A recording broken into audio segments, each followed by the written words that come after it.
এই কত মায়া।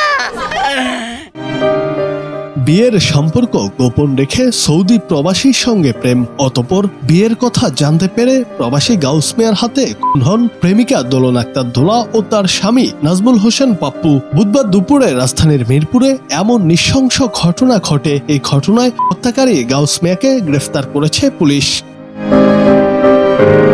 ঢাকার মিরপুর 11 বি ব্লকের 35 নম্বরের বাসার 5 তলায় সাবলেট থাকতেন দোলা। দুপুরে এলো পাতাড়ি কুপিয়ে দোলা ও তার স্বামী পাপ্পুকে করে দোলার পূর্ব পরিচিত প্রবাসী প্রেমিক গাউস মিয়া। দোলা পড়তেন উত্তরা ইউনিভার্সিটিতে, আর চাকরিজীবী স্বামী পাপ্পু থাকতেন বরগুনায়। মাঝে মধ্যে অফিস থেকে ছুটি নিয়ে তিনি মিরপুরের বাসায় আসতেন।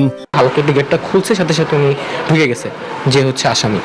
সে ঢুকে গেছে, ঢোকার পর সে ছুরি বের করছে।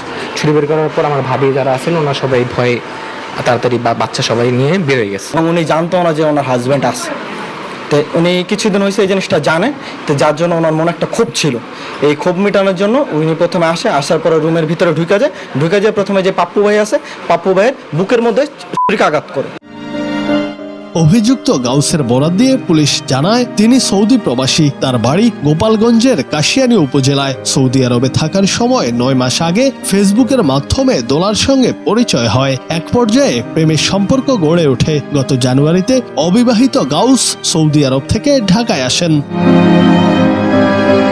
মিরপুর 11 নম্বরে দোলার বাসার কাছে তিনি বাসা ভাড়া নিয়ে বসবাস শুরু করেন। দুজনের মধ্যে ঘনিষ্ঠতা বাড়ে। দোলার বাসায় যাতায়াত শুরু করেন গাউস। বুধবার সকালে দুজনের একসঙ্গে নাস্তা করার কথা ছিল। সকাল 9টার দিকে তিনি দোলার বাসার সামনে যান। এ সময় দেখেন বাসা থেকে বের হয়ে দোলা রিকশায় করে এক ব্যক্তির সঙ্গে যাচ্ছেন। বাসার পাশে খোঁজ নিয়ে জানতে পারেন ওই ব্যক্তি দোলার স্বামী। স্বামী স্ত্রীকে একসঙ্গে এভাবে দেখে ক্ষোভ সৃষ্টি হয় তার। সেখান থেকে নিজের বাসায় ফিরে যান।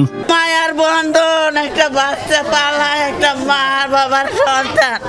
আপনারা বোঝেন না, আপনাকে মা বাবা আছে না। এই বাচ্চা কত মায়া। এত এই পৃথিবী লেখা দেয়, তারপরে তো এই মায়ার ঋণ শোধ হয় না। দুপুর 1:30টায় গাউস ছুরি নিয়ে দোলার 5 তলার বাসায় গিয়ে কলিং বেল চাপেন। ভেতর থেকে এক নারী দরজা খুলে গাউসের হাতে ছুরি দেখে ভয় পেয়ে বের হয়ে আসেন। তখন গাউস বাসায় ঢুকলে ওই নারী বাইরে থেকে দরজা আটকে দিয়ে 999-এ কল করে বিষয়টি জানান। এরই মধ্যে ঘরে ঢুকে শুয়ে থাকা দোলার স্বামীকে ছুরিকাঘাতে হত্যা করেন। এরপর দোলাকে একইভাবে খুন করা হয়। ওনারা হচ্ছে 5 মাস যাবত এখানে থাকে। বেসিক্যালি হচ্ছে যে মহিলাটা উনি ভাড়া নিয়েছে, উনি হচ্ছে উত্তরা ইউনিভার্সিটিতে LLM পড়তো, আর হচ্ছে ওনার হাজব্যান্ড একটা ফার্মাসিউটিক্যালসে জব করতো। একটা ছেলের সাথে ওনার সম্পর্ক ছিল, যেটা হচ্ছে যে মার্ডার করছে সেই ছেলে আর্মির যে ক্যাপ্টেন ছিল তার কাছে স্টেটমেন্ট দিছে। আপনারা কারা বলছে যে আমরা আইনের লোক, বলছে যে ঠিক আছে আমি আত্মসমর্পণ করলাম, আমি গেট খুলে দিতে আসি।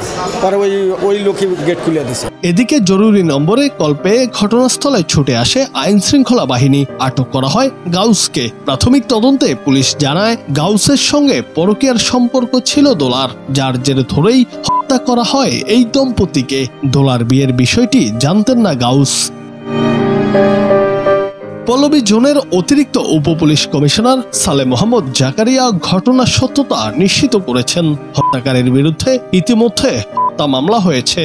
বিভৎস ছুরিকাঘাত করে খুব রাগ থেকেই পরবর্তীতে সে গাউস প্রাথমিকভাবে জানায় যে আমার সাথে প্রেম করে আরেকজনের সাথে প্রেম করতেছে, এটা সে মেনে নিতে পারে। এটা সে না মেনে নিতে পেরেই এই ঘটনাটি ঘটে। জুনায়েদ আহমেদ, বাংলা টিভি।